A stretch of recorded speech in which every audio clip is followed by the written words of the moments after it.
Hey there and welcome back to The Sims 3. My name is Pete and today we complete another episode of this attempt to fully complete The Sims 3 World Adventures. Now, the last episode in which we recovered the Axe of Pangu and also the one before that in which we discovered the Dragon Cave, those episodes have unfortunately left a bit of a mark, mostly because we decided to send William and Sarnat home early. This is apparently something the game really does not like, and it has unfortunately led to all of their wishes disappearing, as well as to all active opportunities vanishing. In the meantime, new wishes have popped up, but for Sarnat in particular it is a bit of a problem, as he was in the middle of an active quest that has now sort of been abandoned. Now, I think I'll be able to fix it once we send him back to Al-Samhara. In the meantime, he's learning the martial arts skill with the training dummy we bought in Shang Simla. William, meanwhile, has made waffles, his cooking skills slowly but steadily improving, while Fabien is working on upgrading the toilet. A self-cleaning one would be nice, although this first attempt here sadly fails. Nonetheless, he gains some valuable handiness skill experience. Fabien then approaches the nectar maker. Before we return to France, we want to make 3 bottles of very nice quality nectar. This one here, made from flame fruit, limes and Renoir grapes, should suffice. Let's mash them up and then begin the nectar making process.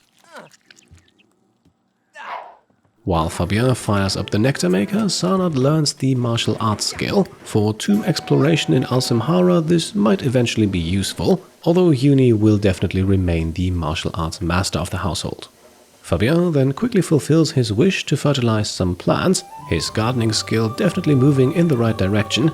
His green thumb trait is helping us nicely to make some progress. After all, the best quality nectar can of course only be achieved with the best quality ingredients.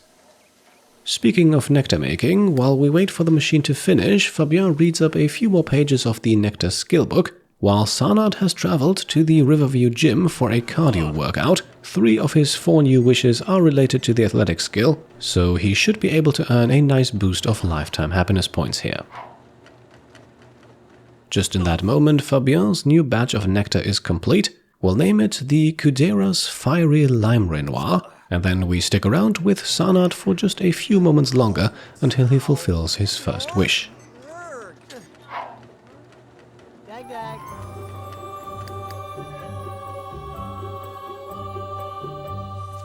Back at home then, Fabien can grab the nectar from the machine. 3 bottles, and as you can see, they are of very nice quality, and so we are pretty much good to go for Fabien's return to Champs-les-Sims. The Master Thief's coin and the Axe of Pangu are already in his inventory. The nectar we just made, however, will be transferred over into the nectar rack, from where we can take a batch of Cudera's Lime Renoir, the non-fiery version, also of very nice quality after being in here for a while. While nectar's aging process works much better inside a cellar, it does not stop completely outside of it. Equipped with the Jet Setter lifetime reward and a tent in his inventory, Fabien is then ready to depart. So we are breaking with the China, Egypt, France order that we've been maintaining so far. Our other 3 adventurers are still on travel cooldown, so Fabien is the only one eligible. We are only going to send him away for 3 days. If we wanted to do more, 5 would likely not suffice, as France has several quest chains that are extremely lengthy. So off we go, and then we meet again in Champs-les-Sims. Fabien's arrival alone already earns him 2,250 lifetime happiness points, and he immediately develops 2 new wishes. One is to visit the nectary, and since we're heading in that direction anyway, let's promise him that. To turn in the 3 bottles of very nice quality nectar, however, we meet nectary owner Corentin Laurent on his private property. The reward for our efforts is a little meager in my opinion, but the visa points get us closer to visa level 2, and we get some nectar bottles back from Corentin in return. He is also who we now follow on our way to the nectary. Upon his arrival, Fabien earns a further 500 lifetime happiness points, but we are not here for any nectar-related business. Instead, we need to do some cleanup in the tomb that we explored last time we visited.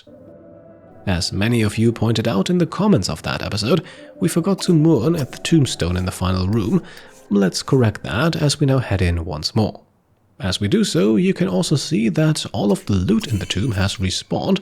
That is in fact intended behavior and allows you to make quick money in tombs that are already fully explored, an opportunity that we are not passing up in this case.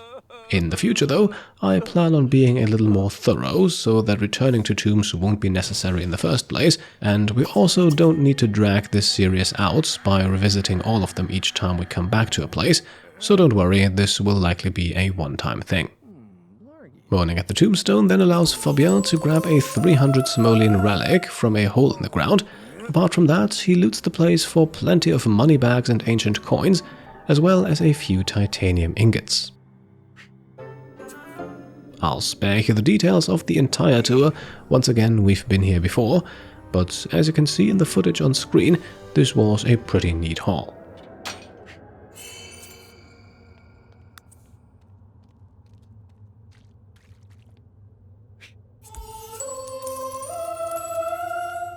As Fabien exits the tomb, he can sell off a grand total of 9 money bags, and our supply of ancient coins has increased to over 2,700, not to mention that we also just recovered metals and gems worth several thousand simoleons.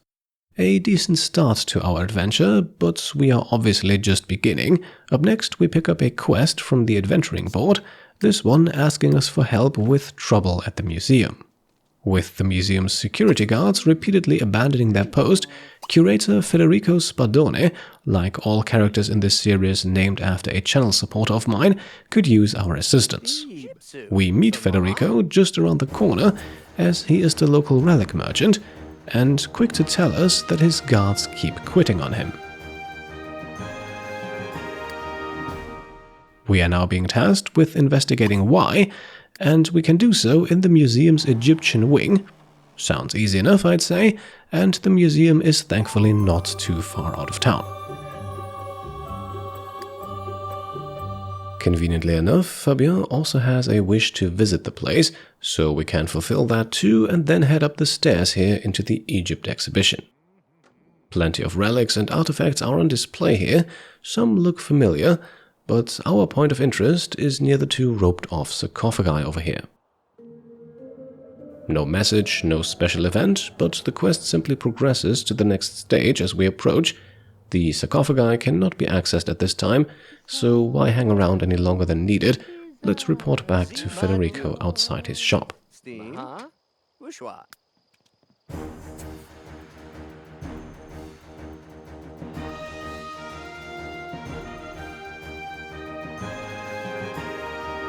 For not really finding anything, we still earn simoleons and visa points and are now sent to the Chinese exhibit, so back to the museum we go. Upon our arrival, a sparkling hole in the wall already marks what we need to look out for. Let's see what this does.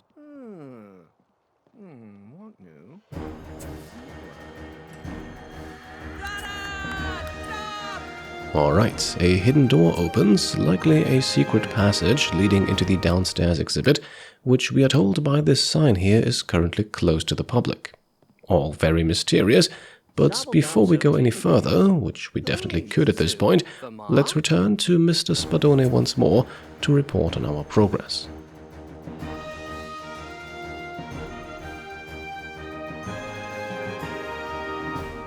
More money, more visa points, and now it's official.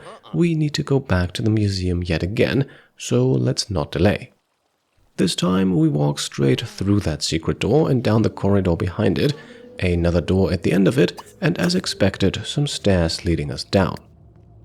In this first room, we want to interact with the torch on the wall here, revealing 2 hidden pressure plates in the little corners to the left and right. Clearly, that is where we need to push the 2 statues.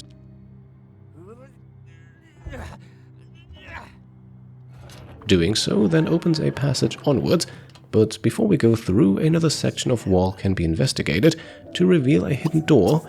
A short corridor beyond eventually leads Fabien into a room with ancient coins, that fulfills a wish of his, and a money bag and treasure chest.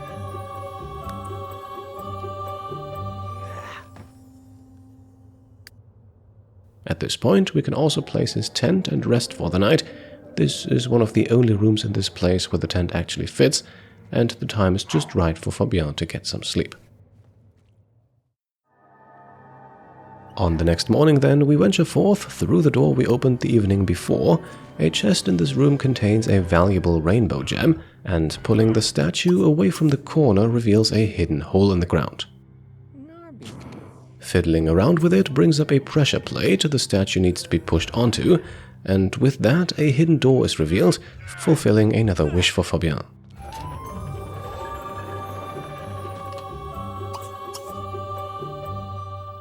At this point, he has now made it into the closed-off downstairs section of the museum. Lots of items on display here, but sadly nothing that can be grabbed. The stairs in the middle of the next room then would lead back into the museum entrance area, but they are roped off at the top, so we continue down below and find ourselves in an interesting-looking chamber with 3 doors leading out of it. 2 are locked though, so we don't have much of a choice, and going through the one that's open brings us into a trapped corridor. While it looks like we could simply walk through to the end, that is actually not true. The door leading into the back chamber will close again if we try it this way, but luckily one of the 3 doors in the room prior has now been unlocked, and we can pull a statue from its spot, which unfortunately relocks the door we came in through, but brings up a pressure plate that we can now use to circumvent that. This next room contains a single chest, inside the signet relic of this museum, and opening the chest also transforms the pressure plate in the statue room prior to one that Fabien can stand on. This is the essential step, as doing so not only switches the electricity trap in the corridor, but also unlocks the way back into it, and with that we can finally proceed to the end of this tomb.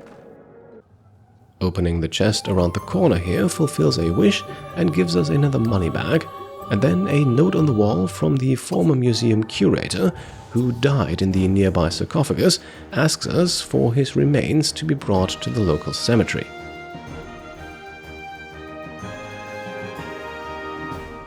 Perhaps an unusually dark twist to this story, for a Sims game at least, but either way, we find his remains not inside the sarcophagus, but below the tombstone in the hole in the ground.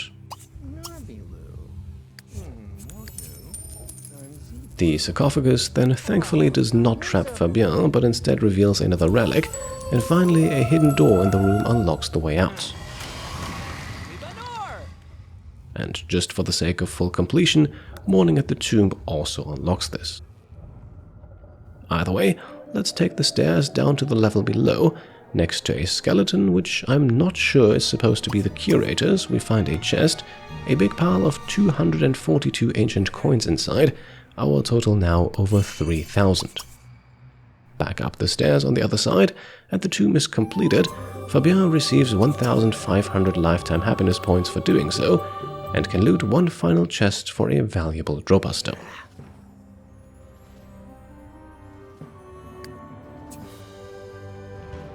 Then it's up the stairs and out through the bushes on the museum wall. Next stop, the cemetery. After a quick snack, what we're looking for is found in the back of the plot.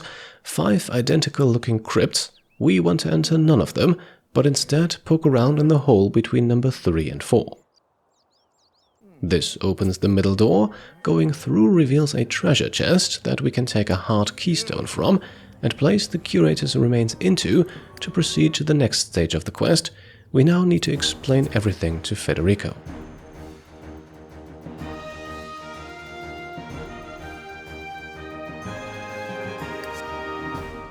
Before we do so, however, let's loot the other 4 crypts. A money bag in the one to the left of the curator's, and to the left of that we can insert the keystone to access a luminurious gem and some ancient coins. Next, we want to enter the crypt on the far right. The chest in here has another heart-shaped keystone in it, this one unlocking the final chest in crypt number 4 to give us more ancient coins and another money bag. Those money bags can then also be sold immediately for over 2,000 simoleons, as Fabien runs back to Federico to explain what happened and to finish this quest.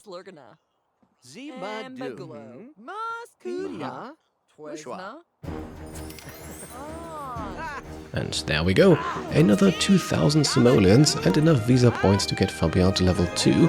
which in France unfortunately does not unlock any unique stuff we really want to grab from the special merchant. Instead, our journey now takes us next door to General Merchant Carla Ruiz, from whom Fabien will purchase a shower in the can. Then it's off to the old nectary to the east of town, where we already found some rare grapes last time, and this time plenty more are ripe for the harvest. Fabien spends several hours grabbing them all, advancing his gardening skill to level 4, and almost to level 5 too, but the supply is now exhausted, and so is Fabien. But he is now in the possession of 19 Meloir and 19 Renoir grapes, the two most valuable of the 5 types in the game. To rest and recover, Fabien heads back to base camp for a shower he promptly breaks, but that only presents a neat opportunity to repair it and to increase his handiness skill. Then he sets up camp in the backyard, and we can skip ahead to the next morning. Now, we're not giving Fabien a full night of rest, but close to it. There is business to take care of on this last day of his journey, so let's get going. We will spend the entire day at the nectary, where we first of all harvest some apples. This advances Fabien to gardening skill level 5, and with enough of them collected, we can now make a new batch of apple Renoir nectar, a very good early game mixture.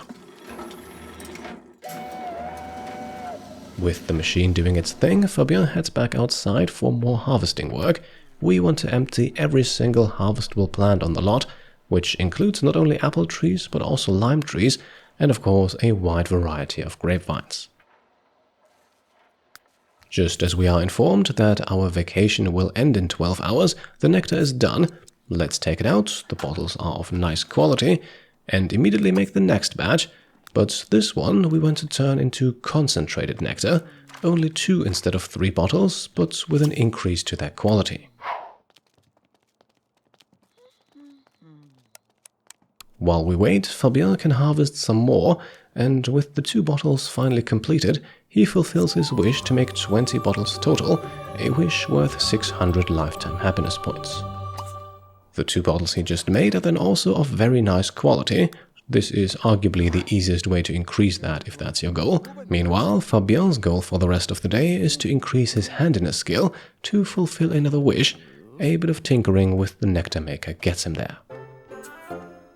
He also has the wish to purchase an item worth, I think, 200 simoleons, and a second nectar shelf is needed anyway, so let's grab one from Corentin for 1200 simoleons and fulfill that wish.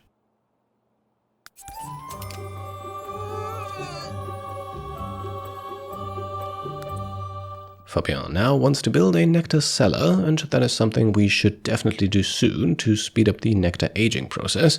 For the rest of this day, however, he will simply read a nectar making skill book.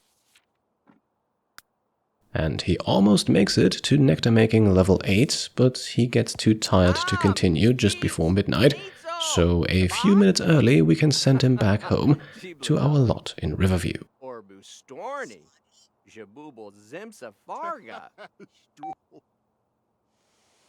As we wait for him to arrive, Sarnat completes his wish to get pumped. We can also place the new nectar rack above the old one and fill it with all the bottles we have. And then we can make the cuts in today's episode. As Fabien tends to his garden, Uni meditates, William prepares lunch, and Sarnat is still pushing himself in the gym. As always, I hope you enjoyed the episode, and if you did, then I would be very happy if you could leave a thumbs up. And if you like what I'm doing and want to support me and my channel further, then you can of course go ahead and subscribe to stay up to date, grab some merch over on shop.petecomplete.com, or become a channel member or Patreon supporter. Thank you all for watching, and I'll see you next time. Cheers.